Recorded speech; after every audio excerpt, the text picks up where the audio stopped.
Hey, what's up everybody? Welcome back to Unparalleled Universe for another action figure review. And today we're taking a look at the brand new Neca Ultimate Creature from the Black Lagoon. And man, Neca is absolutely killing it when it comes to the Universal monsters. I don't have every single one of them, but the ones that I do have, I'm completely in love with. They are freaking amazing. And I've been really looking forward to the creature. He's probably my second favorite Universal monster behind the Invisible Man.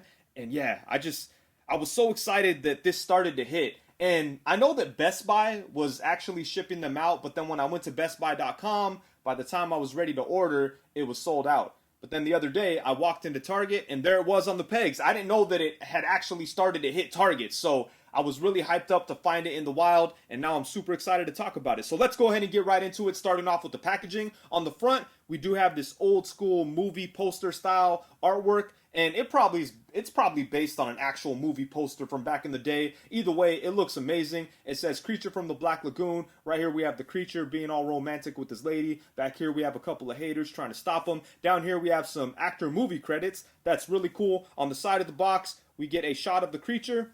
On the back, we get some more shots of the figure, and it's looking really good. That's some really nice photography there.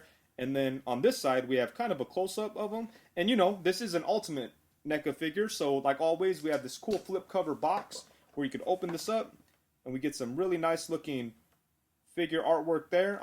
Figure photography right there. That's looking really good. And then on this side, you can see the actual figure and all the accessories that he comes with. So yeah, super excited about this. This packaging is awesome. I always feel bad throwing away the Neca boxes because I just love the whole aesthetic. It really like captures the vibe of these old school monsters. I usually cut off the front and save it, but yeah, man, this is beautiful stuff. But enough about the box. Let's go ahead and get the creature out and take a look. Ooh, okay, so here we have the creature right out of the box. And, you know, I don't want to get too dramatic right off the jump, but I've got to say, this guy is absolutely perfect. Oh my god. Once again, Neca freaking killing it when it comes to the monsters. Oh, look at this thing. I cannot think of anything I dislike about this guy. It's absolutely perfect. We'll see what happens. I'm gonna, as we go through the video, maybe something will come up. But right out of the box, it's like, oh man, perfection.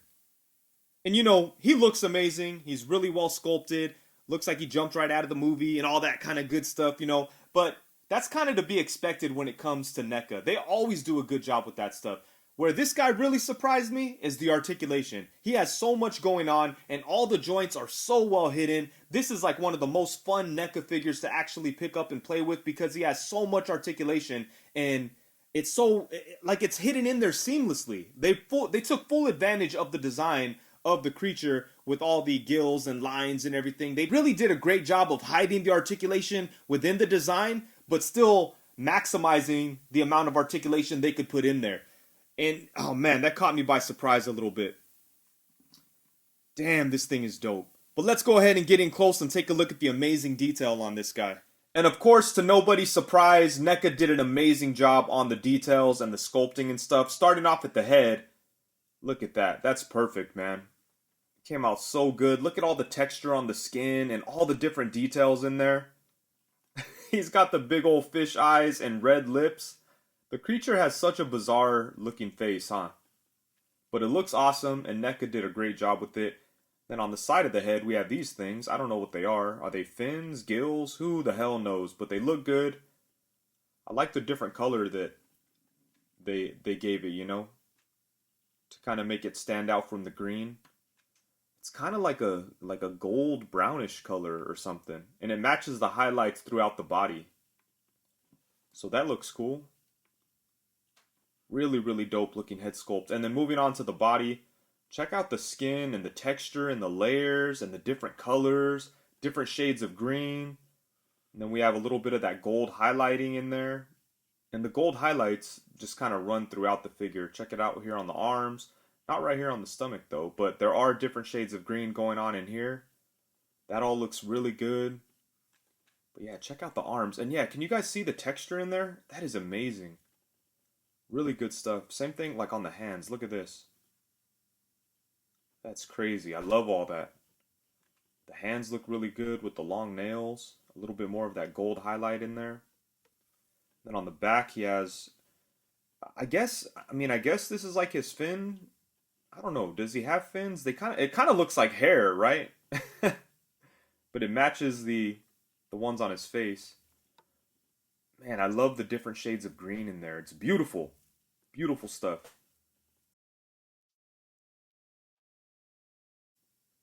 And he does pretty much have like pinless joints, or you can't really see the pins. Obviously, you can't see them right here. On the knee, you could see the lower pin, but you know, it blends in pretty nice, doesn't stand out or anything. But yeah, for the most part, he does have like pinless type of joints, I guess you could say. I like how his foot kind of looks like a skeleton foot or something. Man, look at that. So cool. I love the design of the creature, and I think that Neca just did an amazing job bringing it to life right here. The sculpting work is super detailed. The paint is beautiful. I love the different shades of green that are blended in there, along with like the gold and the brown and stuff. It's an amazing looking figure. And when it comes to accessories, he does come with some pretty cool stuff. Nothing too exciting. The accessories are kind of basic, but he does have a good amount. So I do appreciate what's here. But I would say that the accessories is probably the weakest aspect of this figure. Not because it's bad or anything, but they really didn't give us anything out of the box or anything like too exciting. He does have 4 different sets of hands, which is really nice, but the hands are very similar to each other, you know? He has 3 different sets that are basically just open a different amount, and then he has a set of more like clawed attack hands. Those things are awesome. I feel like they kind of could have gotten away with just 2 sets of hands, the clawed ones and then the open ones. But hey, I'm always down for more hands. And then he does come with 3 different heads, which is pretty damn awesome. The first head is like the standard head that we've already looked at. I think it looks good. And the next 2 heads kind of just have his mouth open like different amounts. This one kind of has his mouth open just a little bit, so that looks pretty good. And then the final head has his mouth like wide open. So there we go. But it's nice to get the 3 different heads. I like all the other hands, but it would have been nice if they would have thrown in like a net or a harpoon or something like that. But as it is right now, the figure is so freaking badass.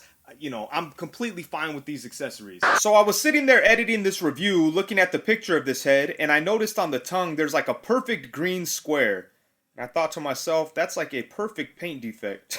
Look how straight the lines are there. Because I didn't think anything was articulated here, because the tongue looks like it was sculpted to the lip right there, so it really didn't seem like anything was able to move. Then I started to mess around, and then I noticed that his whole mouth is actually articulated, and it's so well hidden that I didn't even notice it at first. And even when you close the mouth, you still can't even tell. So that is awesome, and it gives you even more facial expression options. If you want like his mouth a little bit more closed than the closed mouth head, or maybe just like partially open or something, you have a lot of options with this right here. So yeah, that is pretty damn cool. And now for some size comparisons. Here we have him alongside the Neca Mummy and the Neca Frankenstein. And man, he does look pretty tall, doesn't he? I'm not sure if this is 100% accurate or anything, but he looks a little bigger than I was expecting next to the other Universal monsters. Honestly, I still think he looks pretty good. He's gonna look even better in like a creeping around kind of pose. But, you know, for me, even though he is tall, I think that he does look good next to the other monsters. And then next up, we have him alongside a couple of characters that I like to consider descendants of the creature from the Black Lagoon. On the left, we have the Shape of Water asset. I think that's what they called him in the movie. I can't really remember. Or the creature, or whatever. The main character, Doug Jones from The Shape of Water. On the opposite side, we have the Thousand Toys Abe Sapien. And then next up, we have him alongside the Jada Toys Invisible Man and the Jada Toys creature from the Black Lagoon. And man, I was really surprised to see that the Neca version actually has more articulation than the Jada Toys creature. I was not expecting that at all. So that's really cool to see. That's the one thing I really loved about the Jada Toys, is the fact that it had so much articulation, and the Neca figures weren't really doing that. But then the creature came along from Neca, and they gave him more articulation than the Jada Toys version. But yeah, that's pretty crazy to see. I still love the Jada Toys version, mostly because of the scale. I think he fits in really well with other 6-inch figures, and he kind of has like more of a stylized look. It kind of reminds me of like an animated creature from the Black Lagoon, and I like that a lot. I love the bright green colors. But as far as like movie accuracy and at this point articulation, I'm gonna say that I think I like the Neca one more overall, which I didn't think that was going to be the case. I thought it was going to be similar to Wolfman. I like the Jada Toys Wolfman more than the Neca Wolfman. The Neca one is a lot more accurate, but the Jada Toys one is a lot more fun to play with. But in this case, they're kind of equal in terms of fun factor, but then the NECA one is way more accurate and it looks like it jumped right out of the movie. So yeah, that's kind of crazy. I was not expecting this one to have the same level of fun factor as the Jada Toys version. And then next up, we have him alongside the Mezco 112 Collective Orlok from Nosferatu. On the opposite side, we have the first version of the Mezco 112 Collective Michael Myers. And then next up, we have the NECA Golden Angel Predator and the NECA The Last Ronin. And I don't know, just because here we have him alongside the Marvel Legends Zombie Captain America and the Marvel Legends Namor. And then lastly, of course, here we have him alongside the Marvel Legends Bucky Cap and the Marvel Legends Renew Your Vows Spider-Man. And when it comes to articulation, like I mentioned before, the creature kind of caught me by surprise. There's a lot of really good stuff going on here. There's some points of articulation on him that I didn't even realize that he would have, you know? So that's awesome to see. I think that NECA really went all out with the articulation on him. They did a great job of hiding it within the sculpt. And you know, I'm not going to sit here and act like he has import level articulation or even like Marvel Legends or G.I. Joe Classified. But when comparing him to other NECA figures, he's got to be like top 5 most articulated NECA figures. I don't know. He's got to be up there because there's a lot of good stuff going on. But let's go ahead and check it out, starting off at the head. So he does have movement at the lower neck and at the upper neck. That's a surprise to me. I did not think that was going to be the setup. I feel like NECA doesn't use that setup as often as they should. Hopefully they start to because you know, it's good stuff, and I think it worked out really well for the creature. As you could see, he could tilt his head a really nice amount. He could look up to about right there, but you know, his fin things kind of get in the way. His back fin. Still look up a decent amount though. And then he could look down to right there, which is awesome. And then obviously he could look side to side. So yeah, really good stuff at the head and the neck, man. I was really surprised by that. And then for the torso, he has a diaphragm cut. And then he also has a ball joint at the waist. So using both of those, we could get some nice side-to-side action. Could get him to lean back to about right there. But his back fin does kind of get in the way. Just kind of, you have to stagger it or something so that they don't collide with each other. But that's pretty good. And then it could go forward to right there, which isn't a whole lot, but definitely more than I expected. And if you use his head and neck setup, you could kind of give the appearance that he's crunching a little bit more than he really is. But look at that. That's pretty good, man. I kind of want to pop it apart and see if I could modify it just a little bit. I don't know. I probably don't need to, but we'll see. Because that's pretty good. That's probably more than you need for the creature. Look at that.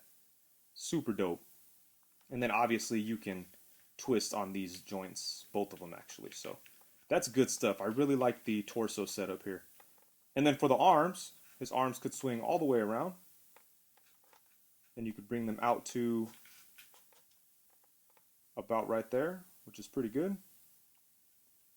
And then for his, he doesn't have any upper bicep swivel. He has a swivel at the upper elbow, and he has double jointed elbows. That's something that I was kind of scared that he wasn't going to have, but he does, and they get really good range. Look at that. And then he has a swivel at the wrist, a hinge at the wrist, and yeah, that's about it for the arms. Really good stuff. And then for the legs, he does have like the typical NECA setup where these things kind of, I mean, like this piece here covers the ball joints, so it is a little restricted going forward. He can only kick forward to about right there. But if he needs to side kick someone in the mouth real quick, bam. Look at that range. That'll work. Boom. Good stuff there. And then he does have like the upper thigh swivel that's hidden in there. So that's nice. And then let's see what we have going on here. We have double jointed knees to get a pretty good bend. Boom. There we go. That'll work. And he also can swivel at that upper knee joint, just like the elbow setup, you know. And then at the foot, he actually has ball joints at the ankles, which I was not expecting. I don't think I've seen that on NECA figures. Sure, I'm sure some NECA figures have that. I just can't remember right now. But not like that's a straight up ball joint. That's crazy. And you're able to swivel on that. His feet can rock side to side. You could bring his foot forward to right there. Bring him up to right there. So yeah, like I said, man, really good stuff in the articulation department. Definitely one of the most fun monsters to pick up and play with. I wish that Wolfman had this much articulation. I think they kind of they kind of articulation took a back seat on Wolfman. But you know, obviously it'd be a little bit tougher to incorporate the articulation into the design than it was with this guy. But yeah, man, they took full advantage, and as a result, you know, this guy's so much fun to play with. A bunch of great articulation, really cool. I'm so excited about the articulation on this guy because, you know, you see all these cuts and you just never know what companies are going to do. But it's nice to see the Neca took full advantage of all these cuts and put as much articulation as possible in there, and it still looks amazing. You know, none of the joints stand out. Everything looks really good, and he's a whole bunch of fun to pose and play with. You know, that's like perfect action figure stuff right there. So I love the articulation on this guy, and I'm just having a great time playing around with it. Alrighty, so overall, at the end of the day, when the smoke clears, the dust settles, and it's all said and done, I've spent a lot of time with the figure. I've played with it quite a bit. I've considered all the things that we have going on here, and yup, I feel exactly the way that I did when I first pulled this figure out of the box. And that feeling is that this guy turned out freaking perfect. I'm so happy with this figure. I love the way he looks. Obviously, he's well sculpted. Neca always kills it when it comes to the details, the paint, the sculpt work, and he is perfectly executed. Looks like he jumped right out of the movies, and it's just beautiful. It's a beautiful looking figure. He came with some cool accessories, not a whole lot, but I do appreciate the 3 heads and the 4 sets of hands. But the main thing here is the articulation. And like I said, it's not like he's going to be as posable as a Figure Arts or a Mafex. But for a Neca, he has ridiculous articulation. Probably one of the most articulated Neca figures that we'll ever see. They gave him all the articulation points that he needs. Honestly, it's probably more than we really need for the creature from the Black Lagoon. But I love it. And it's so perfectly incorporated into the sculpt and the design. That's the thing that really is making me like hyped up right now, because that's what I love about figures. You know, it's all about the perfect balance between aesthetic and design and articulation. When those elements are put together in a really well done fashion, that's really what I love about action figures, and this guy does that perfectly. It mixes articulation and aesthetic perfectly. Like, the articulation is it's worked so well into the design. You can't even see the joints, but they're all there, superposable, beautiful looking figure, and I just freaking love it. I'm so happy with the way he turned out. And yeah, man, if you're a fan of Universal Monsters or Creature from the Black Lagoon or whatever, you definitely need to jump on this figure. It's a must-have in my opinion. Neca absolutely killed it. And you know, I'm sure people are gonna be like, damn, you're going overboard with it. But you know, I love the Universal Monsters. So like, if you're not into, you know, the creature or these old monsters or whatever, you may not get it, or you may not understand why I'm so excited. But yeah, man, it's so cool to see a character that's been around for like 100 years at this point still being like handled like this. Neca put their all into it in every single you know, aspect imaginable. I think they freaking went all out and they killed it. This guy came out so freaking awesome. I love it. I'm in love with this figure right now. Man. All right, so with that, I think that's it. Thank you so much for watching. Please be sure to like, comment, subscribe, and all that good stuff. Also, be sure to hit the bell notification so you know every time that I go live. Thank you very much. Peace.